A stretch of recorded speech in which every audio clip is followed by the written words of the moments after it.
sve imate. Da. Kažu mnogi Ljubo Jurčić i umirovljenici. Kako? Otkuda? Pa u mom programu, odnosno programu Hrvatske ekonomske inicijative ima 10 dijelova. Prvi dio je naravno ekonomski ciljevi ili gospodarski ciljevi Republike Hrvatske, gdje je glavno mjesto povećanje broja radnih mjesta.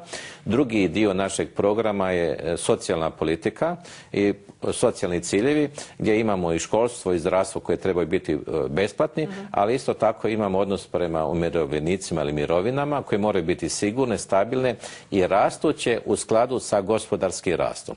Znači, umirovljenici koji su vidjeli taj program, oni su prihvatili taj koncept. Naravno da oni žele više mirovine, ali ne više mirovine po cijenu gospodarskog pada ili po svaku cijenu, nego su oni prihvatili ovaj moj program da kaže se, ok, program Ljube Jurčića garantira da će doći do gospodarskog rasta i povećanja broja radnih mjesta, a oni žele da participiraju sa povećanjem mirovina ne na račun postojećeg stanja, nego da sudjeluju u tom gospodarskom rastu sa nekim postotkom. Primjerice, ako je gospodarski rast 3%, da 1% ide recimo na povećanje mirovina, a ne da ide na postojeće stanje, povećavamo mirovine, a gušimo ostali dio gospodarstva.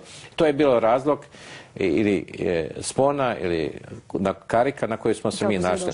Isto tako imamo politiku ravnomjernog regionalnog razvitka koji je prihvatio Primorsko-goranski savez kao tipična regionalna stranka. Oni su rekli, prihvaćamo vaš program, politiku ravnomjernog regionalnog razvitka i mi bi išli u koaliciju s vama. Naravno da prihvaćaju i ostale točke, socijalne i ekonomske, ali njima je koncentracija za razvoj njihove regije i tu su vidjeli podršku u jednom konzistentnom, po mom mišljenju, ali po njihovom mišljenju, jednog konzistentnog programa u kojoj su oni našli tu sponu koja nas povezuje, moj program i Primorsko-goranski savez. Da, na prvi pogled su, dakle, vaše ime i ove stranke s kojima ste u koaliciji nekako bile nespojive, ali sada kad objašnjavate... Da, ima i Hrvatska radnička stranka gdje mi garantiramo da zapravo svi imaju pravo na rad, ali ne na nerad. I što se tiče radnika, najbolje rješenje radničkog pitanja ili tržišta rada je ponuda radnih mjesta.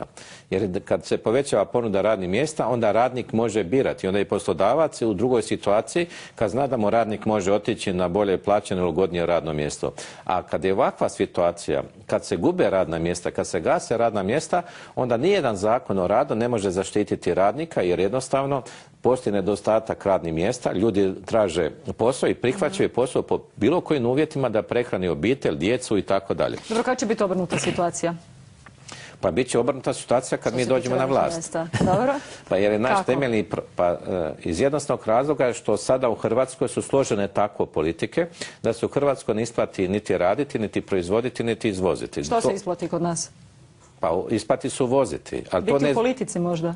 Pa isplati se biti u politici, zapravo političke plaće političara su visoke u odnosu na prosjek Hrvatske, ali oni nisu visoke, kad bi gledali apsolutno, relativno su visoke, kad bi političari određivali svoj posao, da i onaj čovjek koji radi, da si može priuštiti sebi, svojoj familiji, normalne uvjete za život, da može bez problema kupiti tenisice djetetu, da može normalno otići 10 dana na ljetovanje i tako dalje. Onda ne bi bilo žao tom čovjeku da političari imaju duplo veću plaću, a budući da je situacija takva koja je prije svega odgovornost politike, da ljudi gube posao, plaća se smanjuje. A politika postaje najunosniji biznis? A politika postaje najunosniji biznis, onda kaže treba političarima smanjiti plaće. Ja kažem ne, treba promijeniti političara.